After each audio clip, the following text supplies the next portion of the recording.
Hello everyone, this is Shreya and you are watching Legal Thesis. Welcome to the lecture series of Equity and Trust. आज हम बात करने वाले हैं equity law and common law के बारे में। इनके बीच की जो भी सिमिलैरिटीज थी, जो भी डिफरेंसेस थे, उनको कैसे सेटल डाउन किया गया, ये इमर्ज कैसे हुए और ये क्या कॉन्सेप्ट था, इन सभी चीजों के बारे में आज हम डिटेल में डिस्कस करने वाले हैं।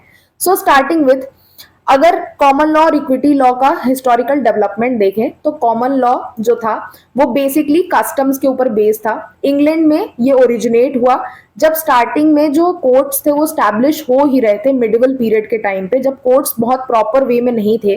उस टाइम पे जो जजमेंट दिया जाता था वो कॉमन कस्टम्स के बेसिस पे दिया जाता था, और वो कस्टम्स के बेसिस पे जो जजमेंट्स दिए जाते थे धीरे धीरे उन्हीं जजमेंट को जुडिशियल प्रेसिडेंट के रूप में कॉमन लॉ के फॉर्म में यूज करने का प्रचलन हो गया, और इसी को हम कहते हैं कॉमन लॉ। उसके बाद कोर्ट्स स्टैब्लिश किए जिन कोर्ट्स ने कॉमन लॉ को ही फॉलो किया, जो कि कस्टम्स के ऊपर बेस्ड रहते थे और उन्हीं के बेसिस पे डिसीजंस दिए जाते थे। जो decision basically monetary remedies provide करते थे, ये इक्विटेबल रेमेडीज नहीं प्रोवाइड करते थे। इस गैप की वजह से ही डेवलप हुआ इक्विटी लॉ। अब इक्विटी लॉ का अगर हिस्टोरिकल डेवलपमेंट आपको देखना है तो आप प्लेलिस्ट में जाके हिस्टोरिकल डेवलपमेंट ऑफ इक्विटी वाला वीडियो देख सकते हैं। उसमें आपको डिटेल में हिस्टोरिकल डेवलपमेंट ऑफ इक्विटी के बारे में समझ में आ जाएगा। बट इन शॉर्ट अगर मैं बोलूं तो कॉमन लॉ जो था वो मॉनेटरी रेमेडी प्रोवाइड करता था, इक्विटेबल रेमेडी नहीं प्रोवाइड करता था, जस्टिस नहीं प्रोवाइड करता था, जिसकी वजह से लोग बहुत ज्यादा अनसेटिस्फाइड थे। फिर वो किंग के पास गए, किंग के पास काम का बर्डन बहुत ज्यादा बढ़ गया, तो किंग ने अपने चांसलर को कहा कि वो इन जजमेंट्स को देखे, ये जो पेंडिंग केसेस हैं इनको सॉल्व करे। और वहां से ही चांसरी कोर्ट स्टैब्लिश हुआ, और वो चांसरी कोर्ट में जो चांसलर होते थे वो अपनी गुड रीजनिंग के बेसिस पे, अपने मोरल्स के बेसिस पे, फेयरनेस और जस्टिस के बेसिस पे जजमेंट देते थे, जहां से पूरा इक्विटी का कॉन्सेप्ट जो है वो डेवलप हो गया। कॉमन लॉ के प्रिंसिपल्स की अगर बात करें तो common law basically judicial president पे ही बेस्ड होता था, जिसको हम स्टेयर डिसाइजेस भी बोलते हैं। कॉमन लॉ के प्रिंसिपल्स अगर आप देखोगे तो ये बेसिकली उन्हीं डॉक्ट्रिन्स पे बेस्ड होता था जो कि पिछले अगर किसी केस में कोई जजमेंट दिया गया है, फिर सिमिलर केस अगर आता है तो उस जजमेंट को रेफरेंस देके सेम जजमेंट दिया जाता था, और यही कॉमन लॉ के प्रिंसिपल्स थे। ये टिपिकली मॉनेटरी डैमेजेस अवॉर्ड करते थे to compensate for losses suffered due to breach of contract, tort और अदर रॉन्ग्स। वेराज अगर इक्विटी प्रिंसिपल्स की बात करें तो ये प्रिंसिपल बेस्ड होते थे फेयरनेस, जस्टिस एंड कंसाइंस के ऊपर। ये ऑपरेट करते थे कुछ मैक्सिम्स के ऊपर जिनको हम प्रिंसिपल्स ऑफ इक्विटी भी बोलते हैं, जैसे equity will not suffer a wrong without a remedy, he who comes to equity must come with clean hands, equity regard as done which ought to be done। ये सारे principles या फिर Maxim's अगर आपको डिटेल में समझना है तो आप प्लेलिस्ट में जाके वो मैक्सिम्स ऑफ इक्विटी वाला वीडियो देख सकते हैं। Principles allow for more flexible and discretionary remedies such as injunction, specific performance, rescission, rectification। ये सारे इक्विटी के जो दिए गए डैमेजेस होते थे वो होते थे, और कॉमन लॉ मॉनेटरी डैमेजेस देता था। इक्विटी जो था ये इंजंक्शन, स्पेसिफिक परफॉर्मेंस, ऐसे सारे डैमेजेस, ऐसे सारे रेमेडीज प्रोवाइड करता था।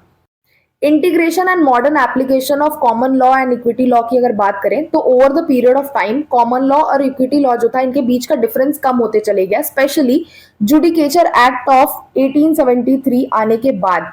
इस एक्ट के आने के बाद बेसिकली क्या हुआ, जो कोर्ट का ही जो सिस्टम था कि एक कोर्ट था चांसरी कोर्ट, एक कोर्ट था कॉमन लॉ कोर्ट, इन दोनों ही कोर्ट को मर्ज कर दिया गया और एक हाई कोर्ट और कोर्ट ऑफ अपील स्टैब्लिश की गई, जिसमें हाई कोर्ट में 3 डिविजन्स दिए गए, जिसमें एक इक्विटी कोर्ट का डिवीजन था, दूसरा जो था वो किंग इन काउंसिल का डिवीजन था, और तीसरा जो था वो प्रोबेट, डाइवोर्स और एडमायरल्टी का डिवीजन था। जिसकी वजह से इन तीनों ही कोर्ट्स जो थे ये यूनिफाइड कोर्ट सिस्टम हो गए, और इसके बाद से इक्विटी का जो कंसेप्ट था ये तीनों ही कोर्ट यूज करने लगे along with the common law system. Unified judicial system की अगर डीपली बात करें तो मॉडर्न लीगल सिस्टम में कोर्ट जो है वो एम्पावर्ड है to apply both common law and equity. This allows judges to provide the most appropriate remedy based on specific circumstances of each cases। अगर एग्जाम्पल से समझे तो अगर कोई ब्रीच ऑफ कॉन्ट्रैक्ट हुआ है तो उस केस में मॉनेटरी डैमेजेस भी प्रोवाइड किए जा सकते हैं with the use of common law, as well as specific performance के लिए भी बोला जा सकता है with the help of equity law, depending on what is deemed just and fair. जो भी पिटिशनरी को चाहिए होगा उसके बेसिस पे जजमेंट प्रोवाइड किया जा सकता है। तो यूनिफाइड जुडिशियल सिस्टम में क्या हुआ, जो मॉडर्न लीगल सिस्टम हमारा है उसमें कोर्ट जो है वो कॉमन लॉ के साथ साथ इक्विटी लॉ को भी अप्लाई करने लग गए। तो अभी तक इन दोनों के लिए जो अलग अलग कोर्ट्स थे अब वो सिमिलर कोर्ट्स हो गए थे। फ्लेक्सिबिलिटी एंड फेयरनेस की अगर बात करें तो कॉमन लॉ और इक्विटी लॉ का जो फ्यूजन था वो लीगल सिस्टम को बोथ प्रिडिक्टेबल एंड फ्लेक्सिबल बना दिया। कॉमन लॉ की वजह से लीगल सिस्टम में स्टेबिलिटी आ गई through established precedent, whereas equity जो था वो फ्लेक्सिबिलिटी ऑफर करता था, जो कि जस्टिस प्रोवाइड करने के लिए बहुत ज्यादा इंपॉर्टेंट था। जहां पे भी कॉमन लॉ की जो टेक्निकलिटीज है वो बहुत ज्यादा रिजिड है, वहां पे इक्विटी का कंसेप्ट यूज करके जस्टिस प्रोवाइड किया जाता था। लीगल प्रेसिडेंट और डिस्क्रिशन का भी फ्यूजन हुआ, जैसे कि कॉमन लॉ हेविली रिलाई करता था on precedent, whereas equity allow करता था judicial discretion. Judicial discretion allow करने की वजह से होता क्या था कि लीगल प्रिंसिपल्स जो थे, जो यूनिक सिचुएशंस थे, उनके लिए नए नए प्रिंसिपल्स जो थे वो आने लग गए, क्योंकि जो जजेस थे वो अपनी रीजनिंग यूज करते थे, अपना गुड कंसाइंस यूज करते थे, और उसकी वजह से वो नए नए प्रिंसिपल्स जो है वो डेवलप करते थे अकॉर्डिंग टू सिचुएशंस जो कि कॉमन लॉ में नहीं दिए गए थे। ये जो कॉम्बिनेशन था ये हेल्प करता था to maintain a balance between consistency and application of law and ability to address the nuances of individual cases.